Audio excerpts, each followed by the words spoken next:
दिनैनि बे प्रेस मिट लानायनि गुबै थांखियानो जाहैबाय थांनाय 3 खालार खालि धेमाजि जिल्लानि बायदि बायदि जेंना जोंनि धेमाजि ओनसोलाव गोग्लैगासिनो थानाय बायदि बायदि जेंनाखौ जोङो बर' खौरांगिरि हिसाबै दिन्थिलांनो थाखाय गासिबो खौसे जानांगौनि थाखाय जोङो मोनसे गौथुम दानाय जायो। बे गौथुमनि मुङानो जाहैबाय धेमाजि जिल्ला बड'लेण्ड डिजिटेल खौरांगिरि गौथुम।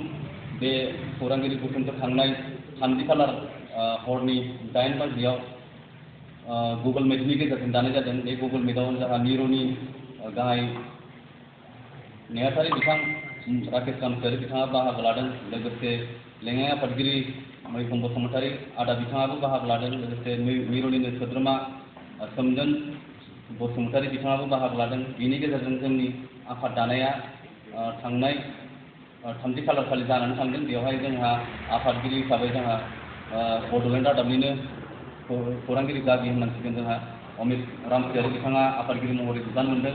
लोगोसे गाहाय नेहाथारि महरै आं गौतम बसुमतारी आंनो बिबानखौ मोनदों। लोगोसे लेङाइ आफादगिरि महरै जोंहा बड'लेण्ड रादाबनिनो सोमावसार नार्जारि बिथाङा मोनदों। लोगोसे एसिस्टेन्ट सेक्रेटारि महरै मोनदों जोंहा सन्जिब ब्रह्म बिथाङा मोनदों। आरो जोंहा रां भान्डारि हिसाबै जोंहा एकेन बर' बिथाङा मोनदों। लोगोसे पाब्लिसिटि सेक्रेटारि महरै जोंहा सुबिराम बसुमतारी बिथाङा मोनदों। लोगोसे बेनि गेजेरजोंनो जोंहा गुबुन गुबुन जोंनि खौरांगिरि बिथांमोनखौबो बायदि बायदि बिबानाव होनानै जोंनि खौरांगिरि बे गौथुमखौ दादों।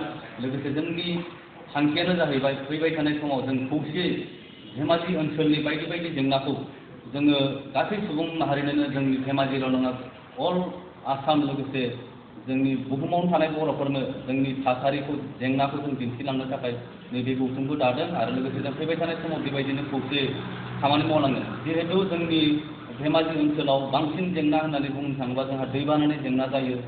आरो जोंनि बर'फोरनि गेजेरावनो गोबां बायदि बायदि जेंना दं। बेफोरबायदि जेंनाखौ जों फैबाय थानाय समाव खौरांगिरि हिसाबै दिन्थिलांनो थाखाय जोङो नैबे खौरांगिरि गौथुमखौ दानाय जादों।